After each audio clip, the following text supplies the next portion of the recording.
Monsieur Tassensa Côté, bonjour. Bonjour. Vous êtes député élu de Bounam, président de l'Union des jeunes du RHDP et surtout l'invité d'Afrique sur 7 pour balayer l'actualité politique de la Côte d'Ivoire. Bienvenue chez nous. Merci. Monsieur le député, l'actualité du moment est portée sur l'affaire Guillaume Soro. Pourquoi la justice ivoirienne s'acharne-t-elle sur son ancien allié, sur l'ancien allié du président Ouattara? Oui, mais ne choisis pas des mots tels que s'acharner. Parce que s'acharner, ça renvoie forcément à la violence. Ça fait esprit partisan, ça fait règlement de compte. Alors que la justice est censée protéger tous les Ivoiriens. La justice est un service public et la justice n'œuvre que dans le sens de la consolidation de la nation. Et la justice ne peut pas s'acharner contre une personne. Il se trouve que la justice, dans son fonctionnement normal, a eu des informations concernant un citoyen qui s'est mal comporté vis-à-vis de la nation. Et si une personne se comporte mal vis-à-vis de la nation, il est tout à fait normal que les autorités de poursuite judiciaire puissent engager des poursuites, rien que pour assurer la stabilité de la société. C'est le rôle aussi de la justice. Donc, il n'y a pas d'acharnement contre Guillaume Soro. Il s'agit d'un processus normal de fonctionnement de tous les états de droit.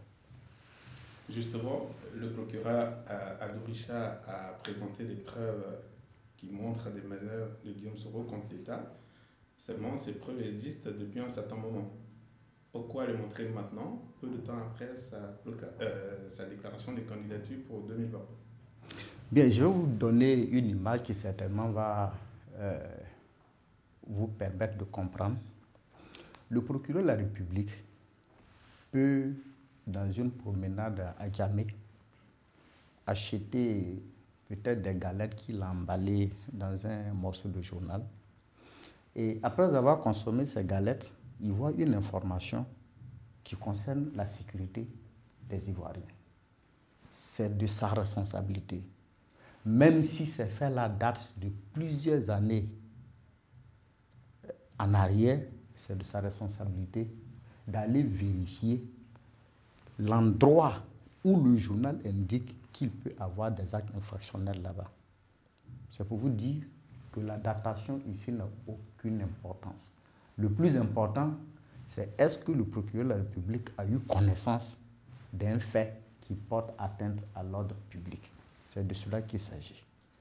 Aujourd'hui, malheureusement, nous sommes dans une sphère politique où on se permet d'extrapoler tout, on se permet d'exagérer dans tout ce qu'on pense, mais il faut que les gens acceptent de laisser ceux qui ont appris à dire le droit de faire ainsi.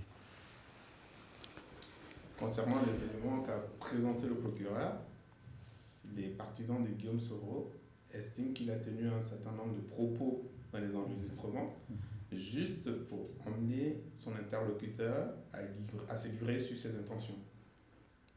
Bon, pourquoi on utilise ces éléments contre lui aujourd'hui? Mais si tel est le cas, je ne pense pas que les propos qui ont été tenus dans la vidéo qui nous a été présentée est une vidéo qui n'a pas, dont le contenu n'a pas été nié, puisque tous les proches de Guillaume Soro, y compris lui-même, chacun a reconnu l'existence de cette vidéo. Et je ne pense pas que ce soit un comportement responsable pour quelqu'un qui était le président de l'Assemblée nationale de recevoir un invité qui lui parle de la sécurité de l'État, qui lui parle de la stabilité de l'État, qui lui parle de la déstabilisation de l'État, et il se permet de se laisser aller et de dire tout un processus de déstabilisation d'un État en indiquant comment ils sont présents dans la garde rapprochée du président, comment ils sont présents au palais, comment ils ont encore d'autres personnes qui peuvent intervenir, les 8400, en établissant un lien avec plusieurs réseaux. Je ne pense pas que tout ça s'est fait pour pouvoir boire du café avec le président. Je ne pense pas. Je pense que le plan est tellement sérieux qu'il n'y a même pas de place pour que quelqu'un puisse penser à un espionnage ou bien à un amusement, même si c'est un espionnage.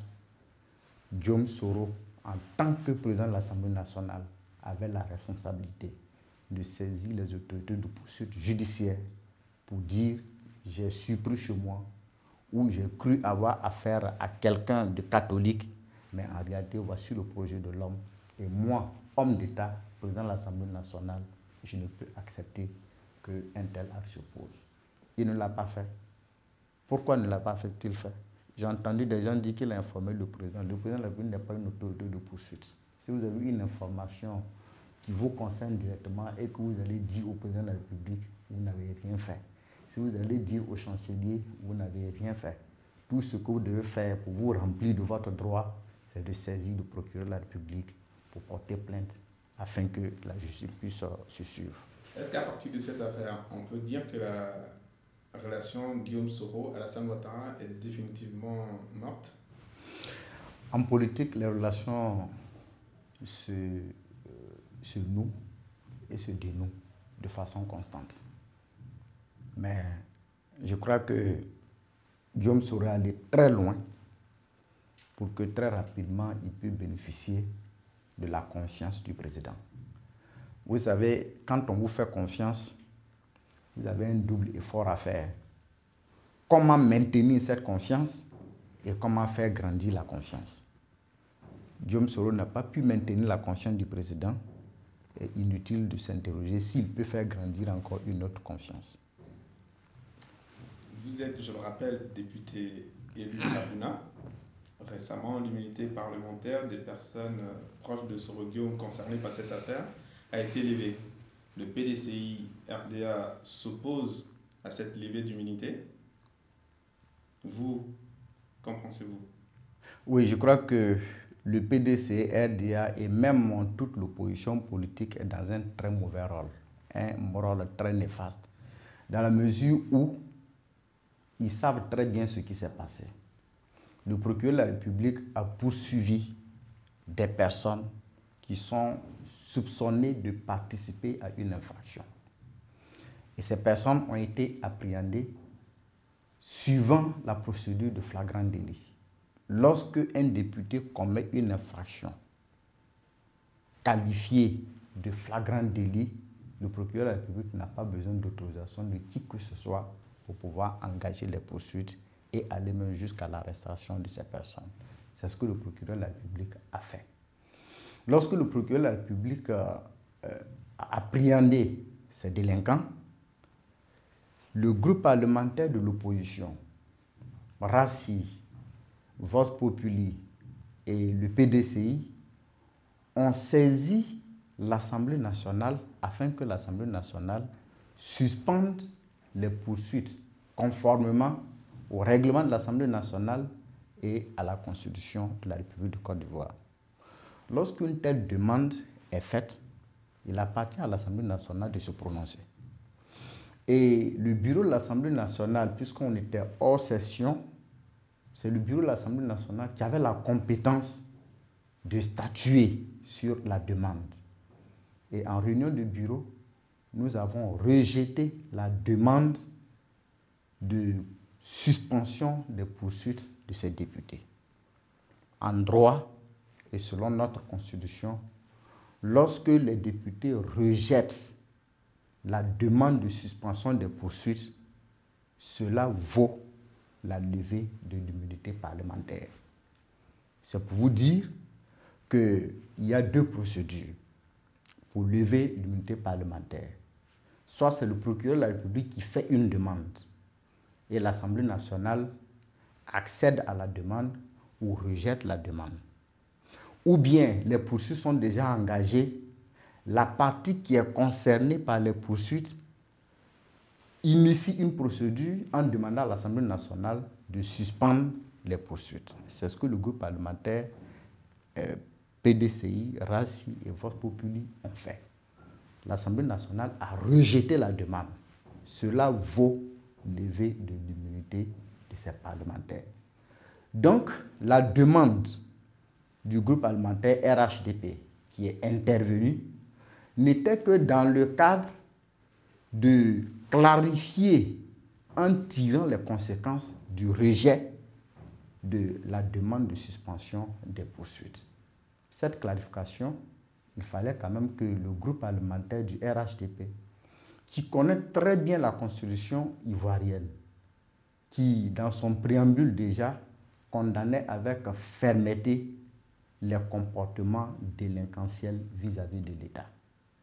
Et dans notre constitution, il est très explicitement écrit que tous ceux qui vont s'adonner à des actes de déstabilisation doivent subir la rigueur de la loi. Mais juste, pas pour vous arrêter, mais on a vu le président Amadou Soumaoro dire que désormais, ces actions seraient presque conjointes à celles de l'État de droit.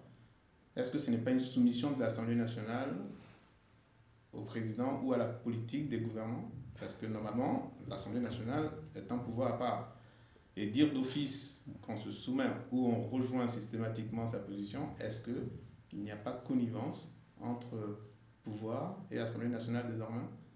Qui s'appelle le pouvoir judiciaire, qui s'appelle le pouvoir exécutif, sur quoi ces pouvoirs-là sont assis? Ces pouvoirs sont assis sur le droit, sur la loi. Qui fait la loi? Ce sont les parlementaires.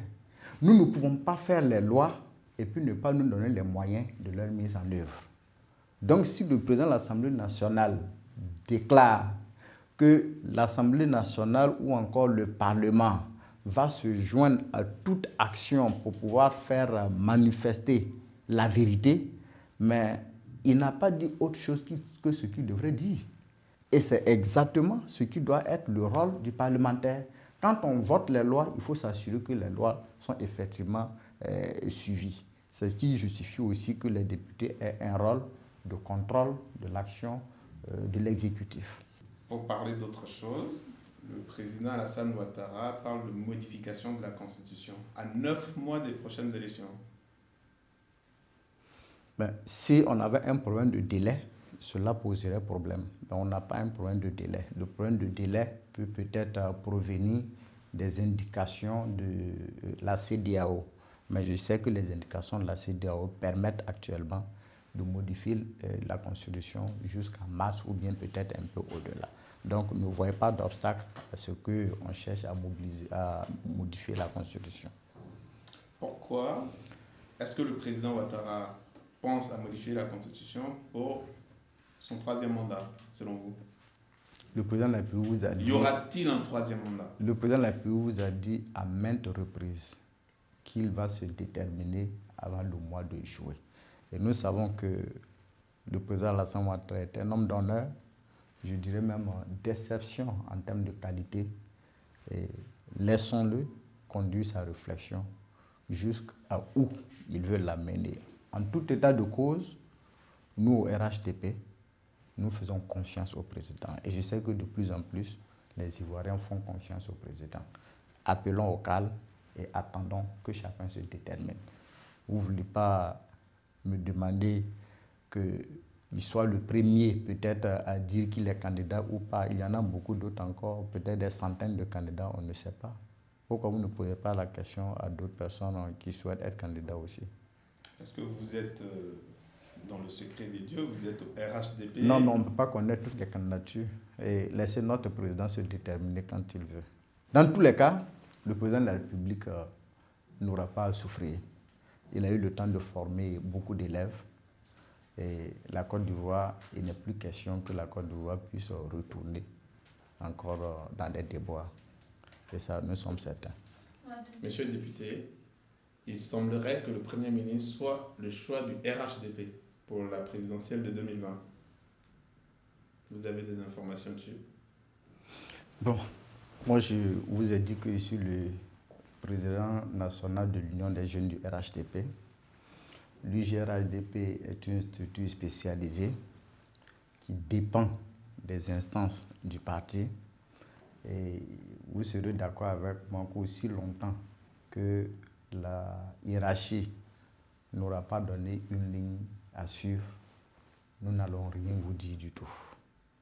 Même si nous savons que le président de la République a pris le temps de former de très bons élèves et que nous sommes convaincus que si le président Alassane Ouattara prenait la décision de ne pas aller aux élections, la certitude, ce serait un de ses meilleurs élèves.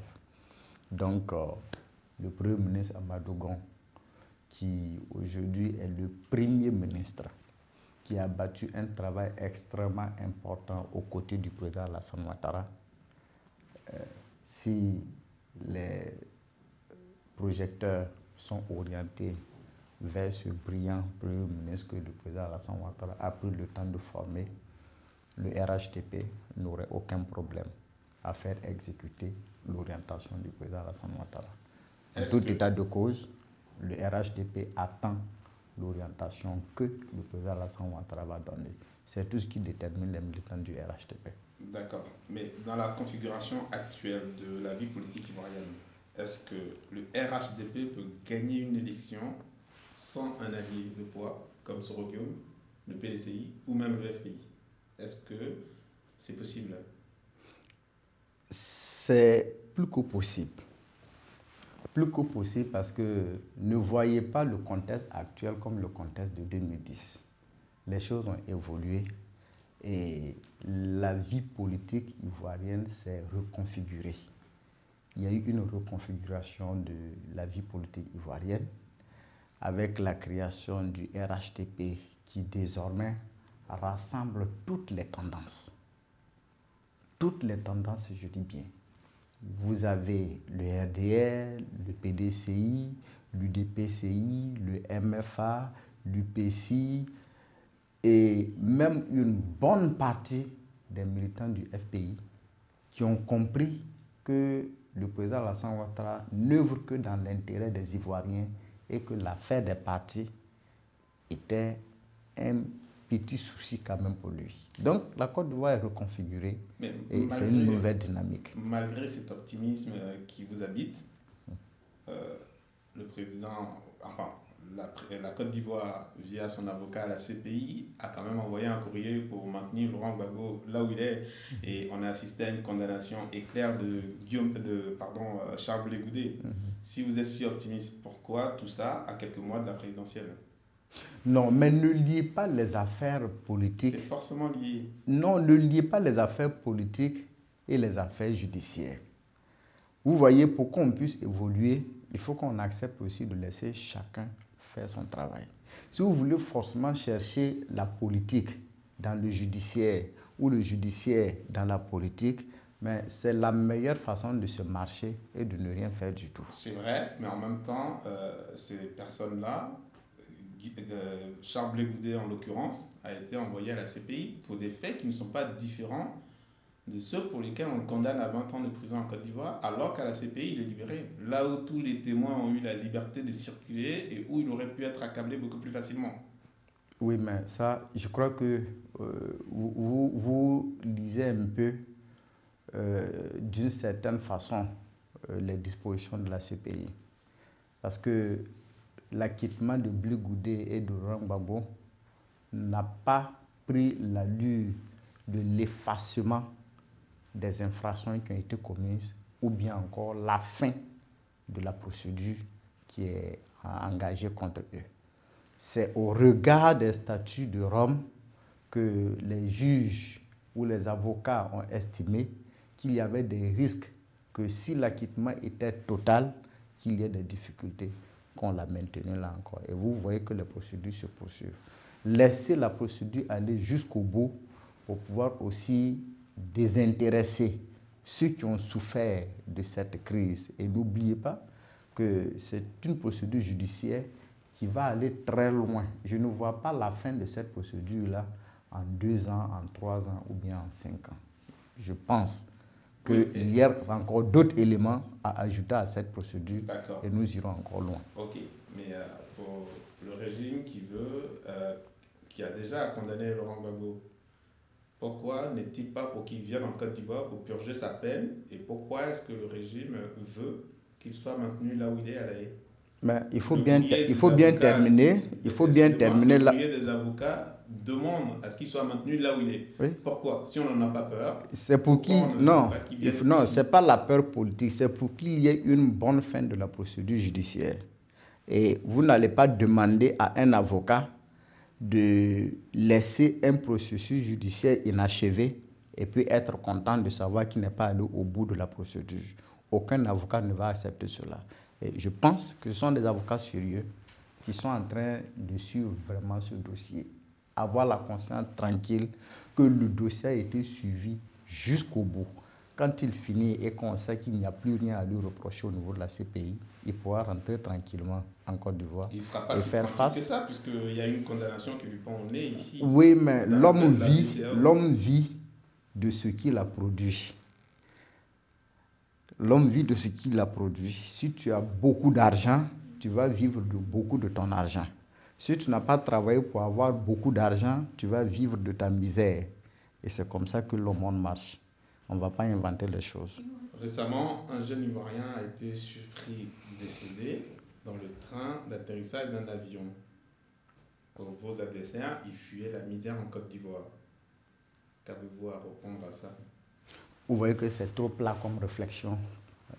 À ce que je sache, il s'agissait d'un élève. Un élève qui est scolarisé. S'il était déscolarisé, ça peut se comprendre. Un élève qui est scolarisé.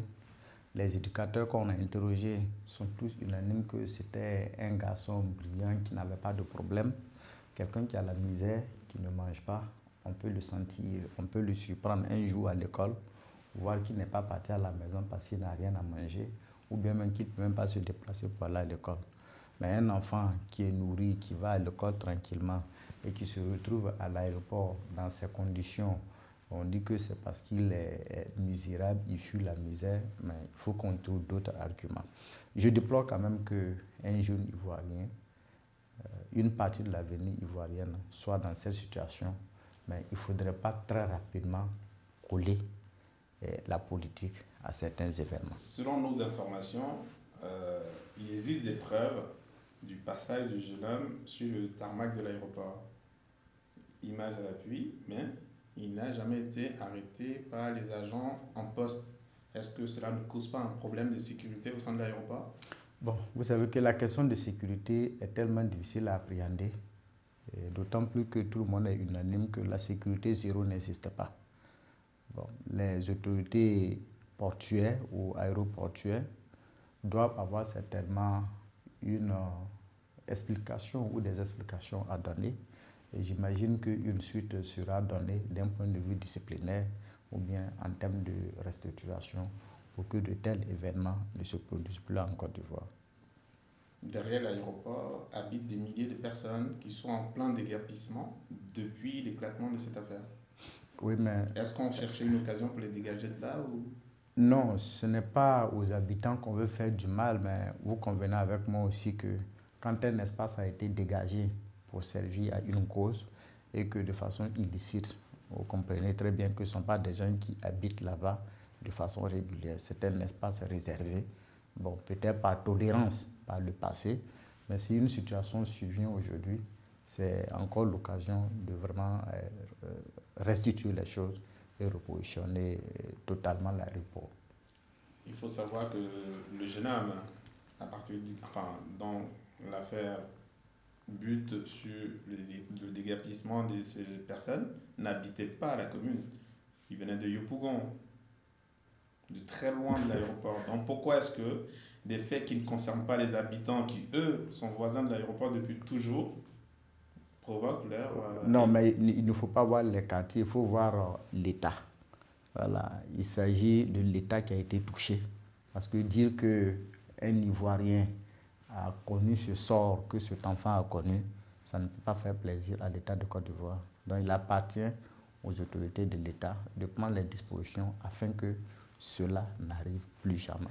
Et c'est ce que le président Alassane Ouattara est en train de faire, parce que nous avons un président responsable et pour tous les actes en toute responsabilité pour rassurer les Ivoiriens. Au sein de la jeunesse du RHDP, est-ce que vous recrutez en ce moment beaucoup de personnes? Parce que là, nous nous disons, à la lecture de la situation actuelle, qu'une éventuelle candidature de Guillaume Soro provoquerait des défections dans vos rangs. Parce qu'il a quand même beaucoup de jeunes du RHDP qui ont beaucoup d'affinités avec lui. Est-ce que ça ne vous inquiète pas, sa candidature? Non, Guillaume Soro n'a plus de jeunes au RHDP. Il avait, au temps du RDR, des militants RDR qui lui étaient proches. Au moment où il était avec le président Alassane Ouattara, mais depuis qu'il a décidé de se séparer du président Alassane Ouattara, tous ces jeunes aussi ont décidé de se séparer de lui. Parce qu'en réalité, il fallait que, parce qu'il avait la caution du président Alassane Ouattara. Quoi qu'on dise, il va toujours exister 2 ou 3 jeunes, ou bien quelques jeunes, qui croient encore que Guillaume Soro est capable. Mais vous voyez que chaque mois, ce sont des désillusions et ce sont des changements au niveau de la réflexion des jeunes. Et la candidature de Guillaume Soro, nous, au niveau du RHDP, ça ne nous fait ni chaud ni froid, parce que nous savons qui est Guillaume Soro. Nous savons que Guillaume Soro, c'est un apprenti révolutionnaire qui n'arrive même pas à mettre en œuvre ses théories révolutionnaires. Et les Ivoiriens comprennent véritablement aujourd'hui qui est Guillaume Soro. Nous sommes très sereins dans notre organisation pour la conservation du pouvoir d'État en 2020. Merci, cher monsieur le député. Merci beaucoup. Merci de votre spontanéité avec laquelle vous avez répondu. Merci beaucoup.